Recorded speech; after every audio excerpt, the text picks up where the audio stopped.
Hello and welcome to the Node Podcast. I am your host Daniel, and with me is your other host Eric. Hello. And today we're starting a new series of videos that are called Concept Breakdowns of Storytelling. We already kind of dipped our toe into this concept with our last video about villains, and if you haven't watched that, please do check it out. There will be a link in the description if you're on YouTube, and we're going to try to get a link into the Spotify as well, but we break down villains and You talk can do about that? what makes a good villain. I think we can. I think we can put a link in the bio, but we can try. Oh, It'll that'd be definitely be in the description yeah. on YouTube though. Okay. This episode, though, this concept breakdown is going to be about magic systems. That's something that makes fantasy genre very unique, even though it's not necessarily just unique to fantasy. It is more prevalent in fantasy. Specifically, we're going to talk about two of the most prominent descriptions of magic systems: soft and hard magic. And what that means is what makes them different, the examples of them, and we'll go over what our favorite magic systems are in soft and hard, and which ones we prefer. There's a wide range of magic systems. Oftentimes, there is a mix too. It's not always just hard or soft. Like sometimes it's a bit in the middle. Like Harry Potter is kind of a good example of a hybrid magic system because even though there is a lot of rules to what they do, it feels like a new spell can be created at any point in time to solve their issue. So to start off, hard magic systems have defined rules and limitations. That's kind of the most important part of a hard magic system, is that you know the boundaries of them. Some examples of hard magic systems is Full Metal Alchemist and Avatar: The Last Airbender. Avatar: The Last Airbender is some think is more of a hybrid. I'd say it's a bit more of a hard, even though there is the mysterious origin of where it comes from. There is defined rules in what you can do with bending, and what we get to see with the characters is how they can be creative within those rules and find um, new ways to use the bending without breaking those rules, like sweat bending or bending water Or within blood vines or bending. blood bending. Yeah. Exactly. Or even metal bending And lava bending is not breaking those and rules. lightning. Yeah, Yes, because exactly. they're all in their element or connected, Exactly. like adjacent to plasma Um for light. Sorry, go ahead. you're good. It's very important for hard magic system to define what the magic can and cannot do. So it's within those rules and limitations because that would allow the viewer or reader to understand how the magic could be used to solve problems and affect the world. So a great example of this is um, in season 3 of Avatar: The Last Airbender, Katara and Toph are trapped in a wood prison, and Toph can't metal bend or even earth bend because she has no elements, and they took away Katara's water, so she can't water bend either. So what she does is she starts running in place, so she starts to sweat a lot, so she can bend her sweat to cut open I mean, couldn't the you prison. argue? Couldn't you argue that that's just water? What? Her sweat? Yeah, well, that's why she was able to sweat bend. Yes, because Yeah. it's just water. She Gotcha. made Sorry. herself sweat, so she had water. Yes. Yeah. Okay. Sorry. And I guess what I'm bringing that up is that was a creative way the writers allowed them to solve their problem Yeah. while it didn't feel like a wizard did it. You know what I mean? Like it felt like they Mm-hmm. had to think about to solve their issue. Problem solving. Yeah. Nice. So another big thing is hard magic systems are predictable. They're consistent. This Mm. does not mean that they can't be unpredictable, but that the unpredictability comes from more of the misuse of the magic, not the magic itself doing something that it once couldn't or was not expected to do. So sometimes with soft magic, the magic is rampant and crazy and unpredictable, but in hard magic, it's more consistent, and the unpredictability that comes is from more of the misuse of the magic. So an example I wrote down is from User magicians. error. Sorry. Yeah, exactly. Was an example was from the magicians, and it was turning into a Niffin. Do you want to explain kind of?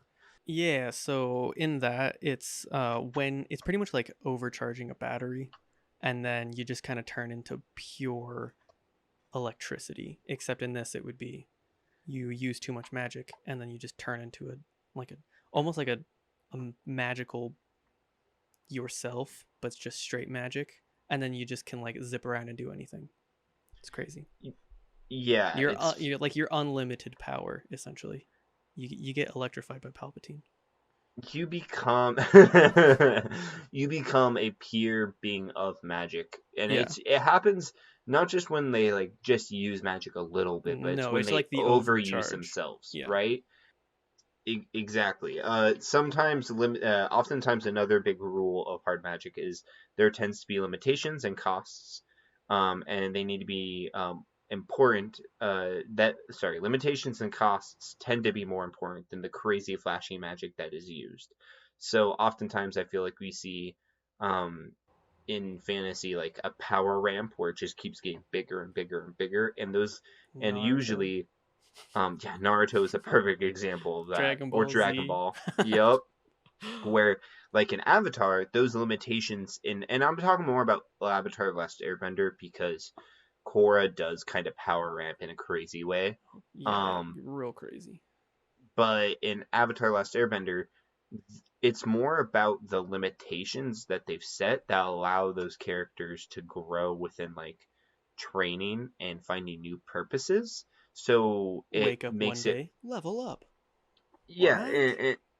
and so it allows it to feel more gratifying, I guess, when they do end up being able to pull a really cool move off. And it's not because the magic itself is inherently like crazy flashy or anything, or they Man just can do learns. something. Man learns Rasengan. Next day, cut someone in half. Whoa.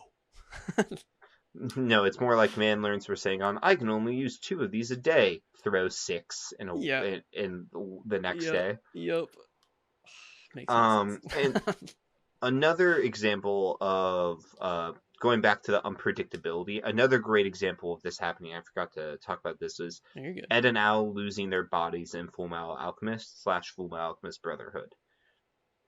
Brotherhood and alchemy and Full Metal in general is all about equivalent exchange, which is an alchemy that you can only make what you have. So, like, if you want to make Al fixes a radio, and to do that, he has all the broken components of the radio. So he has all the components. He just needs to put it together, and so he's not making anything he doesn't already have. And how they misuse it and the unpredictability that happens is they try what's Yeah. called human transmutation, where they try to make and bring back their mother. Mm-hmm. And it starts off with Ed listing all the different components of what makes the human body, and like the different nutrients and different like vitamins, water, everything. Mm. And they have their mother's corpse, and they try to bring her back, but the thing they don't have for equivalent exchange is their soul. They don't Oh, have that's a tough. human soul, Yeah. and so they try to bring back a human without a soul to to find something equivalent to what they have. Takes Al's body and takes Edward's leg, and then Edward, to save his brother, seals his brother's soul to a suit of armor. And the gate asks him, "What are you gonna give me? I already took it. I already took everything." He's like, "Take my arm." An And arm and a leg. this is something that this is something that's super unpredictable, not expected by our heroes or the audience, but it makes sense because they tried to break the rules Yeah. and misused Yeah. the magic. Yeah. So, on your list of favorite hard magic systems, what is it? I would say definitely my favorite two are the two I listed as examples: Yeah. Avatar Brotherhood and Avatar Brotherhood, Full Metal Alchemist Brotherhood, and Avatar: The Last Airbender. Yeah. Um, those are my two favorite magic systems in the hard magic, no doubt. I There's will just definitely agree with the Avatar one. it's such a good balance. Avatar is such a good balance of like there's so much they can do with it, and it's so creative in the Mm-hmm. way that it matches with their body movements and their fighting, but it also has such like grounded rules to it that it doesn't feel like it gets out of hand. But when the heroes do use their magic like tools to Yeah. solve their problems, it feels gratifying and not just a wizard did it. Oh, wizard Um, did it just cause they can. so that is kind of a, another example of soft magic in that. So some things about soft magic is a key to soft magic is the mystery behind it. The fact the reader slash viewer experiences wonderment from the magic for we really don't understand how it It's cause he's a works. wizard. Yeah. Well, and another great example that they use this storytelling, the way a lot of people will storytell soft magic is from the eyes of someone who isn't a magic user. Like in The Hobbit, when Bilbo Baggins sees Gandalf use magic, he's not a magic user. He doesn't have magic himself, and so he is experienced this like I don't understand what you're doing. I This is mysterious, and I'm getting this wonderment from it, just as the audience is as well. And it is something that is really nice. Like it's a pro and con. I feel like the reason I don't necessarily love the mystery in soft magic is that I think it can be used to solve problems too easily. But Yeah. if used like, because then it's like, oh well, we never said it couldn't do this, so we're gonna make it do it. Yeah. But if used It's a cheat properly, the code. mystery behind soft magic can be used beautifully to add a lot of excitement and just Yeah, I think the star speckled mystery. eyes to Yeah, it. the mystery. The mystery behind Yeah, it all. Like the whys. Like the exactly. the questions, like where does it come from? Why does it work? Kind of thing. And a great example of this of the mystery is the Force in Star Wars. Bum bum bum M- metachlorians. Science. but I was gonna say more from the original trilogy, yeah. Because if Makes you get sense. to the prequels, metachlorians, then we Yeah. know. Yep. But in the original Star It Wars, was the like, what original the fuck? prequel, it's super mysterious. Yeah. Most people don't even believe Han Solo doesn't believe in the Force. Yeah, man decides to pick a good blaster over it. Yeah. Um, and so that's a great example of how you can use that mystery to kind of build up tension and wonderment. Like throughout throughout the New Hope, you see little moments where Obi-Wan uses the Force, but we don't really get to see it in that great of detail. So we don't really fully know what it can do or how like exactly what he can do and if it's being blown up out of proportion and we're kind of on the side of Han Solo like well I don't know. This kind of sounds like bullshit. And then we see this old man disappear and Haha, plot twist. and just fucking evaporate as Darth Vader tries to kill him. And Here's it's the like, real oh question. shit. Why didn't his robe evaporate as well? Like Be- why wasn't it just a pile of clothes? it was a pile of clothes. No, it was only his robe. Wasn't it? I thought his Either way. clothes he was wearing disappeared as well, but it might have just been a robe. Well, I mean, when they come back later in all the movies, they're clothed. So, Yeah, I'm just saying, when you go to the Force realm, you're only allowed one outfit, no accessories. yo, that's facts. Um, Soft magic is often not fully understood by our characters, and it can oftentimes be used in a way to seem like risky, and it shouldn't be used lightly. Risque. Something that is scary and people should be wary of even using in general. I feel like Um, soft. Okay. I feel like soft magic always has like the good side and the light side to it, and hard magic has like court systems. I feel like in hard magic, it's not necessarily like a good and a bad, but more like a here is the magic. There is good people and bad people who use it. Like in Yes. Avatar, there's bending is bending. Bending isn't bad. Firebending isn't bad. It's Yeah. the Yeah. racist firebenders who use it. No, But like, that's my in point though. Is that like no, I'm they're agreeing with you. Yeah, yeah. That's kind of funny. It's always like war in hard but magic. in like soft magic, there is like a good or a bad. Yeah. Hmm. Um, I guess I was just explaining it a little bit more outside of just like I forgot exactly what you said. I think you No, said no. justice or yeah. I get you. I get you. Um, But then soft magic oftentimes can be more creative and expressive with the different styles of magic that they use due to the lack of rules. So you can oftentimes have lots of like, you can have incantations, you can have summonings, you can have crazy like lightning bolts or like flashes of light. Like you can do a lot of different styles of magic without breaking their rules because there is really none. Yeah. And it doesn't feel out of place. Specifically, that's why like hard magic, you have to make sure you're not breaking your rules and it doesn't feel out of place, that you're following the rules you've made and there's consistency. Where in soft magic, it's nothing really feels out of place because you've never set those rules. Dude, So I'll the be more you know. Sorry. so to list some of our favorite soft magics. Eric, what's your? Because you seemed, when we were talking about earlier, you seem to Dude, prefer soft magic. I So think I why don't do. you talk about this? So I like to even just go off of like Star Wars and or Harry Potter. Like those are some of my favorite like big franchise genres Mm-hmm. or like big Mm-hmm. franchise names. And Yeah. like dude, I feel like soft magic is more enjoyable in my opinion. I think the What? mystical fantasy of it all is better in my opinion. But Yeah. what were you saying? Well, I was gonna ask you what's some of your favorite soft magic. Oh, dude, I would probably say I really like the Chronicles of Narnia and like Wizard Ooh, of yeah. Oz. But I think my favorite one would probably be the Magicians. Because that would be one, correct? Would that be one? Yeah. Yeah. Okay, I would yeah. say so. I I mean, I, I think it's more it's more. hybrid.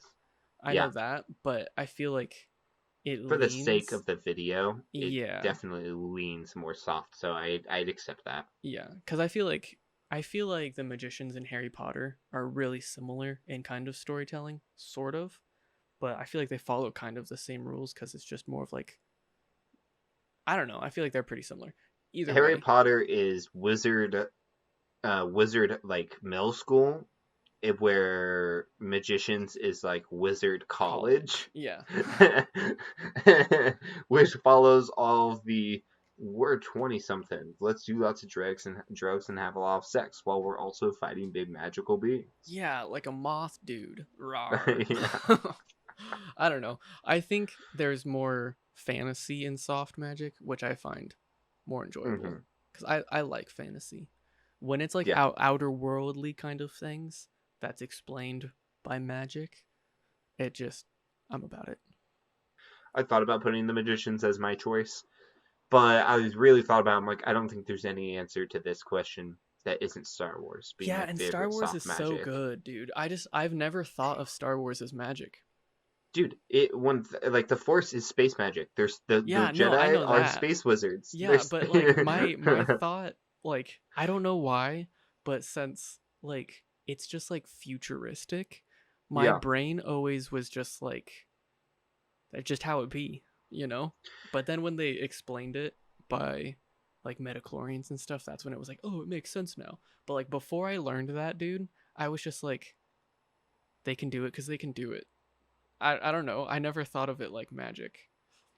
Yeah. Because Well, I and grew up on Harry Potter. I was introduced to Harry Potter first before Star Wars. So okay, like magic was always just like they more have of a the fantasy yeah, they have like the setting. ability to kind of thing. Yeah. Yeah. I've like I No, said, that I've never that makes thought sense. of different genres for magic. Magic has always just been magic kind of thing. Which Which is is probably why this is a fun like yeah, dude, experiment my and kind of brain like is like breakdown for you to go through. yeah, my brain is like, oh, I didn't know that my favorite genre had different like sub genres, which is really Hmm. stupid because I've just never looked into it. But I it's so yeah, I think the way I've always looked at Star Wars, because for a while I would be like, Star Wars is sci-fi. Yeah, it's yeah, sci-fi. It takes place in a future. It's, or a long time ago in a galaxy far, far away. mm-hmm. But it's like there's aliens, tons of different planets. It's a space opera. It's sci-fi. Yeah, But then I started like reading about more sci-fi and kind of looking at Star Wars more critically, and I think Star Wars is a space fantasy series Because Oh, yes, there 100%. is Yeah. some science fiction, but it's not like Star Trek where there's a lot of like science fiction and it's like trying to explain exactly how everything works. It's like, no, we're in this space setting, except that nothing is going to be explained to you. It's a space fantasy, which is why I think I love it, because fantasy is my favorite genre of Yeah. movies and TV shows and books. Like I prefer fantasy over sci-fi, but my favorite thing in all media, like my favorite franchise, is Star Wars, Mm-hmm. which is funny considering my favorite thing is always fantasy. And I think the reason why I feel that way is because the Force is mysterious, kind of like a lot of fantasy is. And on top of it, it's like the way they write Star Wars, it's more of a fantasy space adventure and less of like a standard sci-fi. Yeah. Um, which is why I think I can get behind it more. Yeah. That's big feels. Dude, So, I want to. I need to rewatch Star Wars now. dude, I'm not gonna lie. I'm I not gonna lie. I I need to rewatch the first three and just oh, like have the lens on of like this is magic. I ooh feel ooh like ooh those. I ooh feel like those movies would be ooh. so different. I have question. No. Go. Um, Sorry. Go ahead. so I propose a way, if you're gonna rewatch Star Wars, I propose a viewing order for you to watch Star Wars in. I'm not gonna watch all of Star Wars. Damn. No, no, no, not all of Star Wars, just the 6 movies. We don't care about the sequels. Okay. Okay. Just the prequels and the originals. So Okay. this this is how you watch it. I'm okay. I'm about it. Let's go. You watch The New Hope, Okay. where we learn about Anakin and the Clone Wars, and we meet our hero Luke. Then you watch episode 1, Phantom Menace, and episode 2, The Oh, I Attack of the like it. I like Clones. it. I like it. I So then like it. we get to hear and see The Clone Anakin's Wars. story. Yeah. Yep, and we get Anakin's story. Then you go and the only thing you know about at this point is that Darth Vader killed Anakin, but we don't know anything else. Then you watch episode 5, Empire Strikes Back. And you learn Anakin is Darth Vader, and then after watching that, you go back and watch Revenge of the Sith to see the downfall of Anakin and the rise of the Empire. And then you finish out the 6 movies with watching Return of the Jedi as our hero Luke defeats the Emperor and brings Anakin back to the light side and saves the day. Resolution to both Anakin's story and Luke's story. That dude. That's a good. I've never thought of watching it like that. This was a very. I learned a lot this episode, Daniel.